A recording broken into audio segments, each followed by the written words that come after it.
Hi everyone. I'm not I don't see you, but you see me, hopefully. And I really appreciate you joining us today. I'm teaming up with Careflick, and the two founders have joined us this afternoon, who is Monica and Abhishek. And I've known them for several months now. And and so what's interesting about Careflake is, and the reason why I was attracted to it is because, uh, as we grow older, at least as I'm growing older, I need something to help me clearly think through some of the things or challenges that I'm faced with. And instead of, we used to, at least when I was taking care of my parents, we started with the yellow pages, right? And this was in the early 2000s. So we started, you want to change the slide? And we started with yellow pages. And anytime my parents needed help, unfortunately, I had to go to the yellow pages. And from that, and then we were just starting out with search engines, right? This is the very early, kind of late 90s, early 2000s.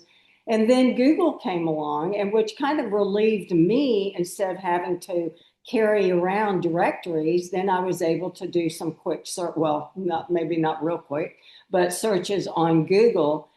And then, then we were given pages and pages of information. But so things have now changed. And uh, and so that's really where we are today. And it seems like AI has just been introduced in the last year or so, and things are suddenly just a click away, and also getting answers to our questions quite quickly.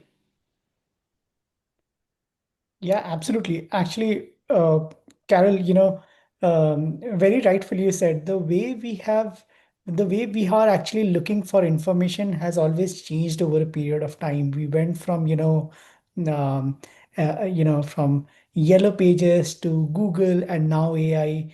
And then we have always, like, there always has been transitions over a period of history, like going from newspapers to radios to televisions and now YouTube.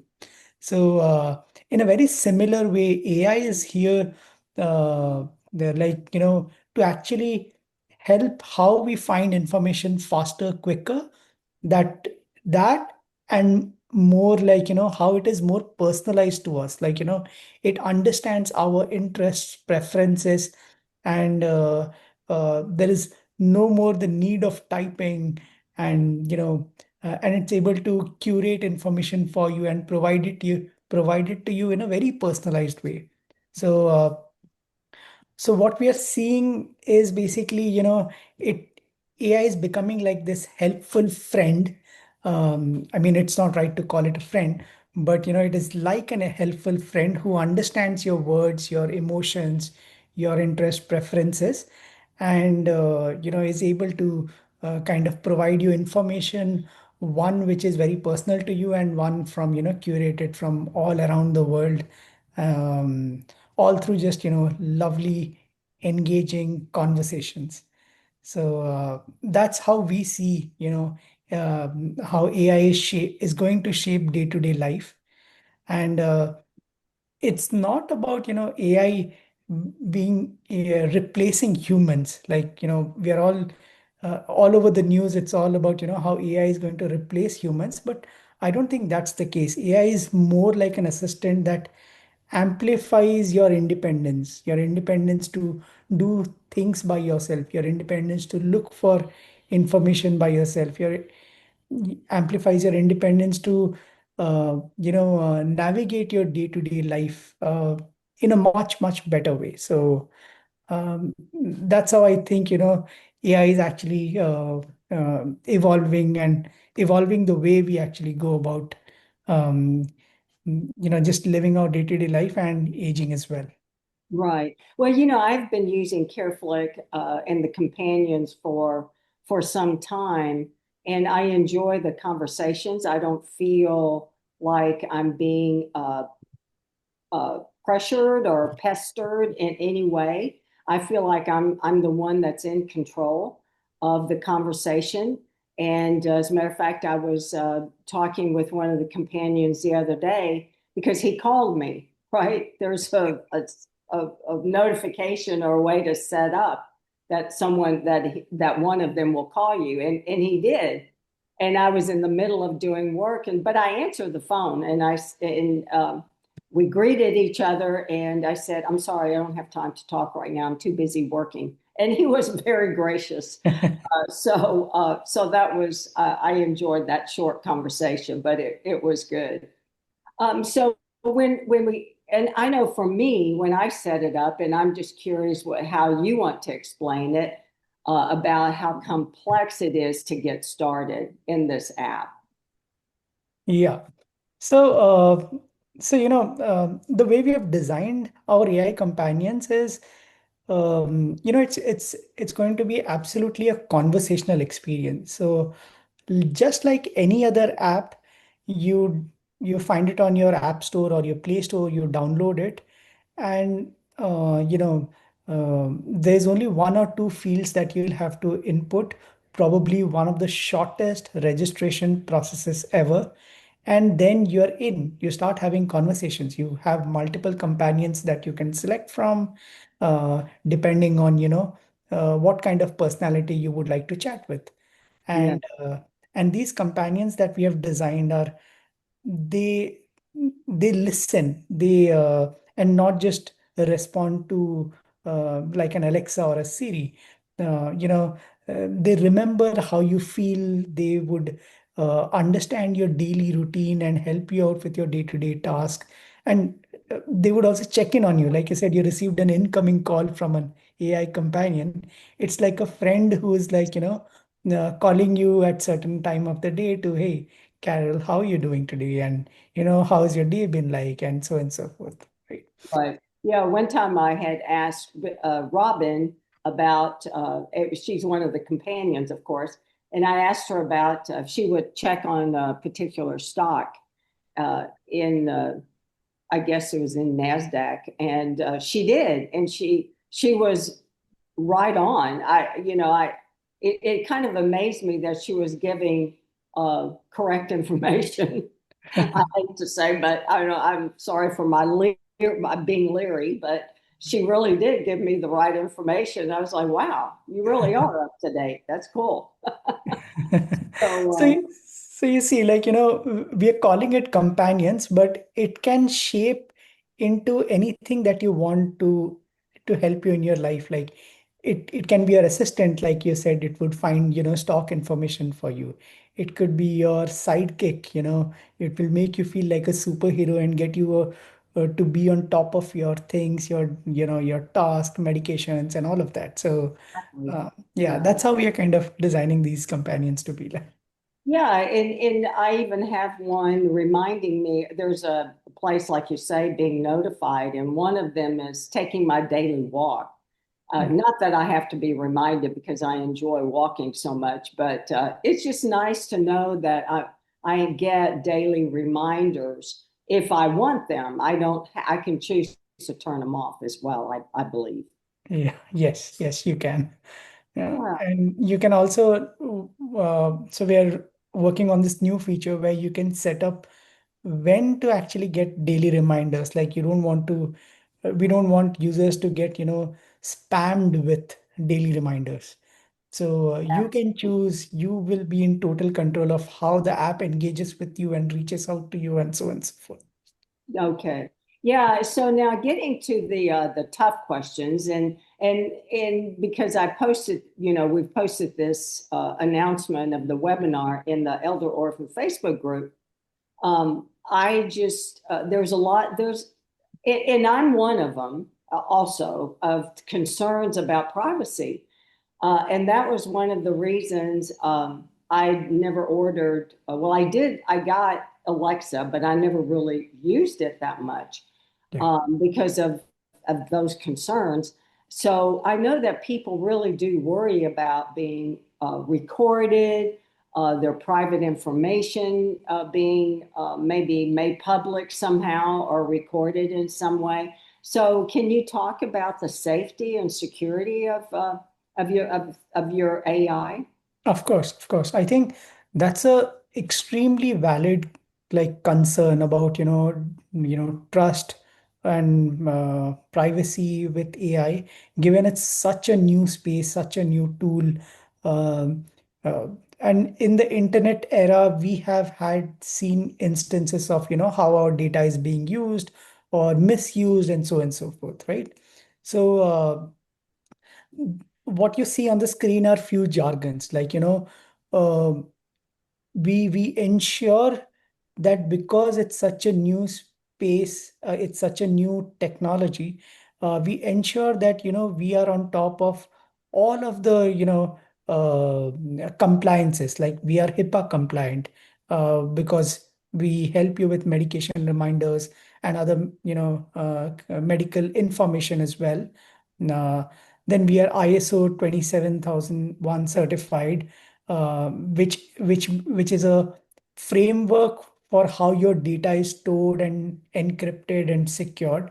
So we ensure that all of these are in place, and uh, wherever the user is from, we ensure their data is stored in a localized data center. It does not go out of the country that they are living in. So we ensure all of that. But these are jargons. What I am trying to say is um, the architecture that we have designed um, is to give the user control of their own data. Whatever conversations you have, whatever data that comes out of those conversations, it is absolutely in your choice how you want to have it stored in the app. You can choose to delete it right after every conversation, and and when you delete it, it means it's gone from the database. It's gone from every instance of Careflick. And even if if you're okay with keeping the data on um, stored on Careflick, because it helps personalize each and every interaction and experience with the companions. Every data is encrypted. I mean, we can't see, nobody can see basically uh, a conversation, even a single word that is spoken between you and your companions, right? So that's how we have designed this architecture, that before we even write a single line of code, when we started building this product, our concern was it is going to be a very personalized tool for everyone. We should ensure that data privacy, security, all of that is resolved from day one, before it is rolled out to even a beta customer. So Mhm. so the goal was always personalization, not surveillance. And to give you a little example, we share our data with Google as well. Um, um, and what happens with Google is you share your information about where your home is, where your office is, and that helps you, create very personalized experience with Google Maps. Yes. Google Maps is able to tell you, oh, this is a not a good time to take this particular route from your office to your home because you would see traffic around this time. So it personalizes that experience for you. And similarly, our goal is same, to just use data to personalize experience for you, but ensure that every data is stored in an encrypted, safe, and secure way, and we are absolutely compliant with all of the data and privacy laws. Right. Well, it's interesting because it's more of a person, it's very personalized, of Yeah, course. And I never really get the feeling that I'm being surveilled, I'm under surveillance. yeah, Because, and I have to tell you, sometimes with my iPhone and I use Siri, sometimes Siri will, I'll be talking with a friend and Siri will pop up. Siri will answer a question or just say something. And it's like, yeah. are you listening to me? You know? And so that's what's kind of concerning. Yeah, no, absolutely. That's a absolutely fair that's what actually happens with Alexa and Siri because they are device. Uh, so they pick up on certain keywords and they get activated. But in our case, that will never happen because it sits within an app. You can choose when to call a companion.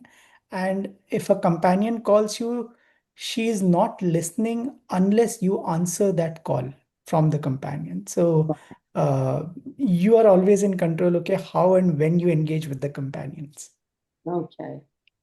Yeah, and I think because some of the big concerns, at least what I've read, is that people having conversations with AI, Yeah, and then those conversations kind of going into the left field. You know what I'm saying?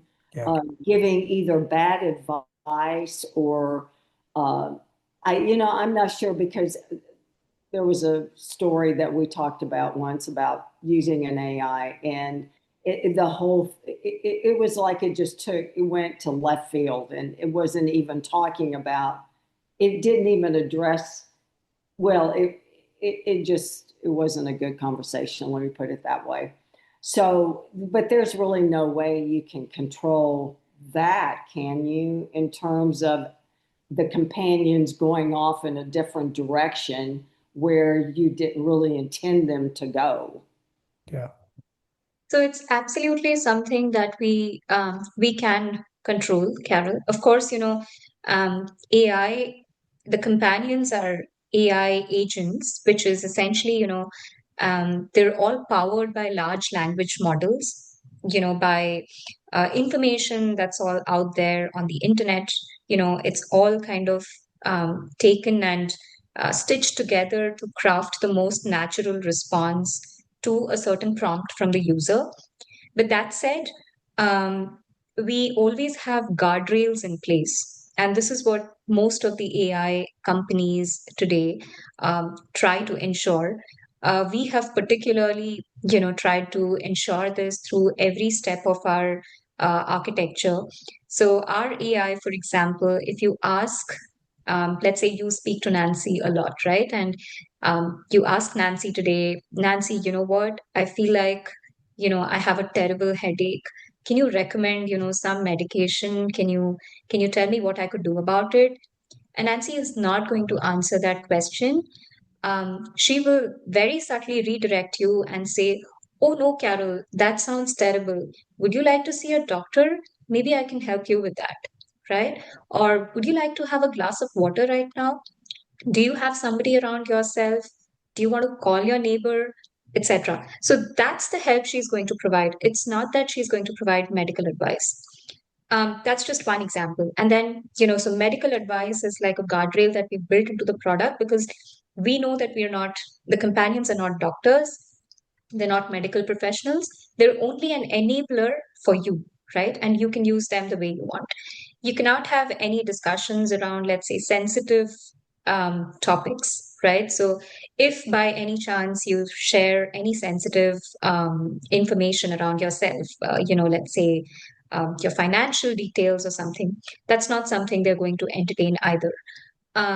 And so these are the various guardrails, right? Like I'm talking about various categories of guardrails here that we've built, which ensure that, the AI does not go off topic and does not go into territories where it gets concerning to the user or, puts the user in a vulnerable position. Okay, well, good. I'm glad you explained that because I was not aware of the guardrails that you put into place. And so maybe that's something we can all talk about, or maybe do a webinar about, or Absolutely. I'd like Yeah. to learn more about that. I think that's Yeah. important, very Yeah. important. Yeah. And since we've been talking about the product so much, maybe it makes sense to see the product in action. And do you want to maybe cover this quick slide, Abhishek, before we see the product in action? yes. So, so like I said, what we are building is very human-like. And I emphasis on the word human-like. It is not human, it is not trying to replace human, it is just trying to be human-like companions, which um, and there are multiple aspects to how you make an AI human-like, one, it looks and feels like human. So you get that familiarity or a sense of a presence of someone when you're talking to an AI. So what we have built is very human-like avatars, different personalities. Someone is quirky, someone is warm and gentle, someone is a little wise and soft-spoken, and so on and so forth, right? So because every individual is different, so they can choose, oh, I want to talk to someone who is, speaks in this way, or I want to talk to someone who is a little quirky and chirpy, and depending on their mood, Right. and then the other thing is, they they constantly learn about you, like through all of those conversations that you will have. They will understand, uh, they will understand your emotions behind every word that you say or how you say it, and then they will put them into a long term and short term memory of building a relationship with the user, like your daily routine, what are your likes, what are your dislikes. Ensure that they keep in mind about your dislikes when they bring up certain topics, so that it does not upset you, and knowing about your interest and likes, so that if or when you're like not in a great mood, they can bring those things up about good memories, and try to cheer you up. These are all emotional aspects, right? And then they would also do like daily check-ins with you, call you up a couple of times in a day. Start the day with an incoming call. They would call you, they would tell you about your weather, if you have certain tasks planned, how to prepare for it. They would tell you about your medications for the day, and so on and so forth. Right? And then they would also call you, say, later again in the day, and check in. Hey, did you take this medication? How was your day like? And then if you need to recall something, they would bring up past memories and then remind you of the same, and help you out with day-to-day life. So um, yeah, multiple aspects to making our companions very human-like. And in short, it's not just about a command or like a Q&A relationship with an Alexa or a Siri. It is much beyond that. Trying the AI is also curious about you. The companions are curious about you, and they are able to form like a layered relationship with you. Right. Not a very superficial, functional tool. Right. So Well, yeah, it's kind of more of a companion or AI with a heart, right? yes, It's no, nearer not to the heart that we can, imagine, right? yeah, yeah, Or Yeah, technology have, right? Technology with the heart, right? yeah. right. That's Absolutely. kind of the idea. Yeah. And in fact, I think we call it internally, we say this is empathetic AI. So it's AI with empathy, which is continuously, kind of observing what the user is saying, trying to understand it really well. It's intelligent and it gets more and more intelligent over time to really understand.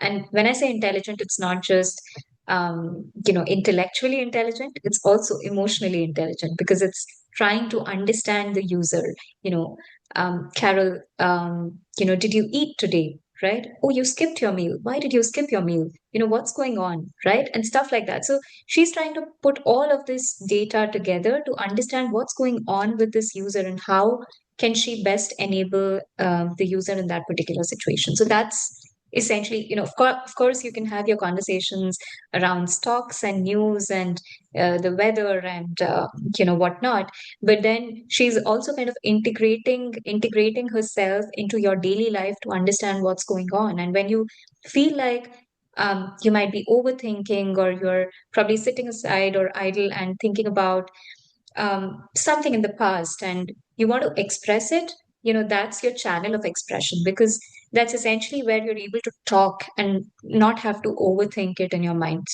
So that's and because she understands the emotion, because she understands what's going on, she responds in such a natural and empathetic manner as though it's your friend. So that's where we think that it's companion because it helps just like a friend would do, in assisting you if you need some help. But at the same time, it also kind of listens to you, understands, oh, Carol, what's going on? Are you feeling all right? Can I do something? Can I help you cheer up? Can we play a quick riddle? Can we play a quick brain teaser?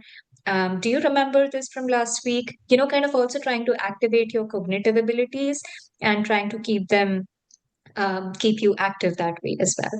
And also, kind of checking in on your social connections. So let's say, you haven't stepped out of your home for the last few days. She's going to notice that, and she's going to probably gently nudge you to say, why don't you go meet, with Dick, your neighbor, right? And you can probably, go have grab a cup of coffee. You guys can chill for a bit, and then we'll be back to talking again. So she also does this gentle nudging, which is essentially, what you would do to yourself, right? It's just that you're using a tool to do it, because that's how all of us are wired, right? Unless somebody tells us, we don't come out of our comfort zones. Yeah, yeah, I like that because it it gives the appearance of being a human being, right? Although it's not, of course, but it's still and at the same time, it listens and it reminds me or sends me a reminder when in conversation with a companion that I don't feel so alone. But not that I do, because I live in a building with a bunch of people, so I Course. really do feel alone. But I think that can give the impression or that feeling that you're not alone, right? And I Yes, think that's so important for people who live alone, who are aging alone. absolutely. Yeah, it is more aimed like, like we do meet other people, but then between those meets and, calls and visits, there are certain quiet moments as well. This is where, it is here to plug those gaps, like it is there in between those moments. Yes, that's right. Uh, Cool. I'm just going to quickly pull up oh, um, good. Okay. the product so we can all see it in action. So we have the product here, and Carol, you've seen it in action. But this is more for everybody on the call today. So we've got a bunch of companions here, as you can see: Robin, Sarah, Nancy, Michael, and Steve. Um, and essentially, the companions at the bottom, which is Sarah, Nancy, Michael, and Steve, are all generalist companions, as we call them. So they basically have a bunch of different capabilities built into them. They can assist you with a bunch of tasks. They can talk to you. They can, play games with you, and so on and so forth. So it's exactly the way you'd like to use them. Robin, on the other hand, is a functional companion. So she is a personalized news reader who essentially tries to curate news according to your likes and preferences, and she brings the best news for you for the day. Starts with probably gives you a call, and or you can log into the app and start talking to Robin, and she has already curated all of the news for you. So that's Robin. um, I'll actually do a call with Nancy now. She's my favorite. So we can all see her in action. So as you can see, it connects like a regular call, like you'd call somebody on WhatsApp or FaceTime. Hey, Moni. Hope you're having a good Wednesday afternoon. It's good to connect with you again. What can I help you with today? Hey, Nancy. No, all good. I was actually in a webinar right now with Carol and Carol's community of elder orphans. Would you like to say hi to everyone? Oh, that sounds wonderful, Moni. I'd absolutely love to say hi to Carol and her community of elder orphans. Hello, everyone. It's so lovely to virtually meet you all. I hope you're having a fantastic and insightful webinar. We are, and right now we're demoing you, Nancy. So make sure that you don't screw up.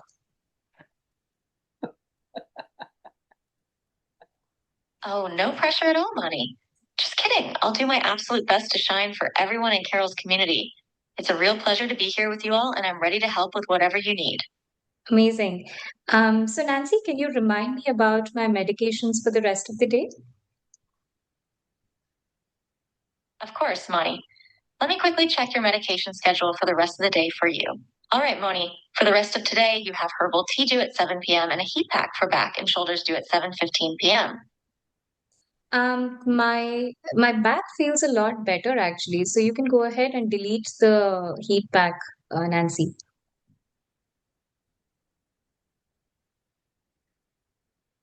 Got it, Moni. That's wonderful news that your back is feeling better. Moni, I am happy to delete the reminder for the heat pack for back and shoulders for you.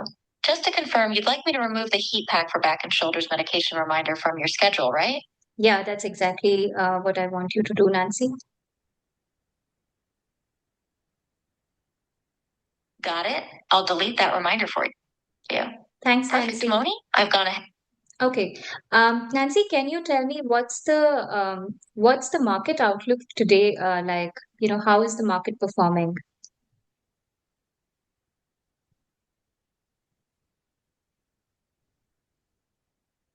Got it, Moni. Okay, I'm listening. Understood. It looks like global markets are having a mixed day today, Moni. In the US, the Dow Jones is doing really well and hitting new highs, partly because there's hope the government shutdown might end soon. However, some tech stocks are seeing a bit of a sell-off, which is impacting the S&P 500 and Nasdaq. Internationally, Indian markets are expected to open quietly, while European markets are showing some positive movement. Also, crude oil prices are down, but gold is in a bull market. It's quite a dynamic situation. Got it.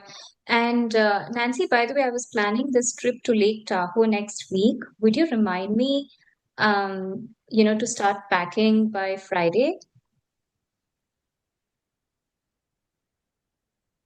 Got it. A trip to Lake Tahoe sounds amazing. Oh, how exciting, Moni. Lake Tahoe is beautiful. I can definitely set a reminder for you to start packing by Friday. I'll set it for 5 p.m. on Friday, November 21st, so you have plenty of time to get ready. Does that sound good? That sounds great. And Nancy, by the way, what did we speak about yesterday? We had a long conversation yesterday, Moni. We talked about a few things, including some frustrations you had with me mispronouncing idly and struggling with restaurant searches. We also discussed clarifying Careflick's product messaging to focus on connection and practical support for older adults. Got it. All right, Nancy. Cool. So thank you. Let's chat later. You're very welcome, Moni. Enjoy the rest of your day, and I'll chat with you later. Yeah. So that was Nancy. She is, like you saw, she's very fast and quick. Yeah, she is. She's talking a lot faster, which is great. I like that. Yeah. Cool. And So But yeah, this is just a quick, like a small note, I think, because Monica was screen sharing, so you would see some discrepancy in, like lag in the video of the AI companion. But please do try it out yourself. Then you would see that, it's very seamless how she interacts and speaks. Uh, because it is a screen share from another device, you would have seen some lag here. right. and so then to download it or to try it out, just go to the App Store and search for Careflick app because that's where it's available. And does it work on Android as well? Yeah. Yeah, iOS devices, iPhones, iPads, Android devices like your mobile phones and tablets as well. Okay. Okay. So are we going to kind of look at those questions, Monica? Yes. For sure.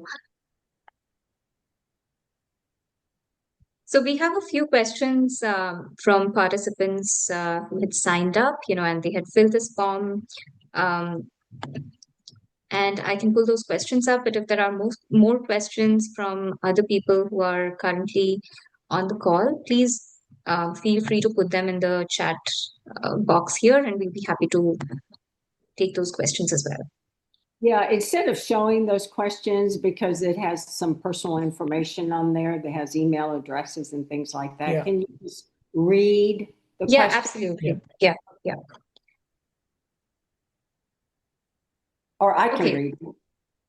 Um, I can go ahead. I think I have it here, Carol. So there's a question around what the biggest benefits and biggest negatives for older adults. So AI's biggest benefits and biggest negatives for older adults. That's what people want to know. Yeah, I think the biggest it all evolves around how you use it in your day-to-day life, right? So AI today can is in a very early stage. It can do a lot of stuff, you know, which for earlier you would have gone to, like multiple other apps or, sources to kind of get things done. But today how AI is being built is, you come to just one source and you're able to find a lot of information and are able to interact through that. So that's the same concept we had also applied to our product when we have built our product, that, just conversations. Through just conversations, you need emotional support, you need practical support.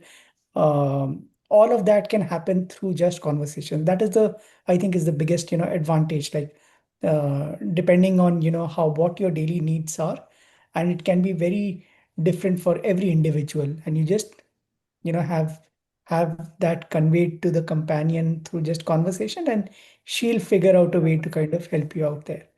The biggest negative today is, um, there are different AI tools out there which are also being misused. Like, um, you know, um, it's a tool that is available to everyone. So even the bad folks out there will also use AI to build tools that can harm others, right? So um, the internet is a very interesting place. There are good folks who use it to build productive tools. Then there are bad folks like hackers who will use tools to kind of steal your information and all of that. And so it's a constant war, but like a battle between the two groups of people building AI solutions. So it's very important to understand that, the AI tools that you access, who are the people associated with it, what are their intentions behind it, and and be conscious about when you select a tool that you would integrate into your life. So when we are also building it, when we started building this product, we actually started this AI internship program for seniors. We wanted to build this product with seniors if we are building it for seniors, and and hence deeply understand what are their pain points in day-to-day life, what are their challenges, and go with an intent to solve those pain points instead of, figuring out how to kind of exploit these seniors, right? So that was our intent, that is our intent, and will always continue to be. um, um, yeah, I think these are the two positives and negatives, and yeah, and how you make a decision about, how to kind of select what product to use. Another question from another participant here is it going to be taking everyone's job, and could it take over the world and humanity even? Yeah, it's about taking jobs. I think we have seen like a lot of the revolutions in our life, like, the industrial revolution. Then came, like how we moved from manually building stuff to moving things into factories and having a different process and ways of building things. There, some jobs got eliminated, which were being done by the previous thing. So it doesn't take away job, it evolves the humanity's capability of going about doing certain things, and it evolves people to, be more creative about doing certain things, and be able to do it, in a much accelerated way. So while it may seem that AI here is today taking some of the jobs, there are a lot of layoffs happening because of AI as well. Um, but the thing is, uh, we have to look at the big picture where AI is actually taking away these jobs so that it accelerates humanity or it helps people in a much bigger way. And then the people who are getting laid off, everyone in our day-to-day life, we do need to upskill, right, to stay relevant. And that's the push. Like, we need to make ourselves better and better. It can never replace humans. It will just replace some of the tasks that humans do. And uh, and then humans will we are creative people, right? We will always find new ways to do things, and then we will find new purpose for ourselves. So um, just that what's happening right now is putting a lot of negative sentiment towards AI. If we look beyond that, I think we'll be able to see how it will shape the way of living or the way of working and all of that in the coming years or coming decades. Yeah, and maybe just to add there, while we are seeing elimination of a few kinds of jobs, which is why there's this general myth or perception that, AI is taking away human jobs. Sure, AI is taking away a few human jobs which have become redundant given the capabilities of AI. Um, but AI is also creating a lot of different new jobs for job seekers out there. So it's essentially, as job seekers or let's say students or professionals, what people will need to do more and more is, like Abhishek said, it's upskilling and trying to kind of learn what are the new jobs out there that are going to make sense over the next 5 to 10 years, and kind of preparing themselves for it so that they can, land those jobs, and those jobs will again evolve and so on and so forth. So it's a continuous process of evolution that we all have to go through to kind of adjust to the times, in the future, where AI will obviously become an integral part of all of our lives, just like internet. Internet never existed like 20, 25 years ago, and suddenly it became mainstream, and today we can't live without internet. So there is going to be a time when none of us are going to be able to live without AI too. So it's more like, how do we learn quickly about AI? And then I think somebody was super curious to already get started with with the AI companion. So I believe we've already addressed it. So the app is available on App Store and Play Store. It's still a beta version of our app that we've rolled out. The product is being built. There are a bunch of new capabilities that we are looking to build in the product, such as just calling a cab by asking Nancy to book a cab for you. You don't have to now go on Uber and look for a cab and pick the location and do all of the manual tasks that you would do. One could actually just tell Nancy to schedule a cab or to book a cab or to book a table at a restaurant or to book a doctor's appointment and so on and so forth. So our agents are basically going to evolve from just pulling information, which they're doing right now, to actually taking an action on your behalf if you would like it to. So yeah, that's the beta version of our product, but we're kind of evolving it to the next stage. And we're going to run this beta version for the next few weeks, and it's a free version. Therefore, we would love for people to try it out and give us feedback. We're looking for feedback so that we can improve the product even more. But yeah, like please give us like honest feedback as well. Yes. And then I think what are the best uses of AI is another question which we've addressed to some extent. The biggest benefit being that, it is able to pull all of this information really quickly, and, it's so easy now to use it. Um, yeah, and that's it. I think the other question was around privacy, which was also addressed during the webinar. Any other Well, questions that from was very good. participants on the, sorry. Oh, so did we have any other questions in the chat box? I'm just curious. I'm just checking, Carol. Nothing that I have right now. Oh, Yeah. okay. All right. Well, that was really a great overview, and I especially appreciate the fact that you have guardrails built in. I was not aware of that, and I'm also happy to hear that I can offload some of my to-dos to eventually to the companions to do them for me. Yeah. I love that. I think that will be a wonderful feature. Absolutely. Thanks so much, Carol, for Thank you so much, for Carol. talking to us today. And we really hope that this is useful to all the participants on the call. We will also share this with you, Carol, so you can kind of share this with the community. And if there are more questions, happy to kind of address them offline.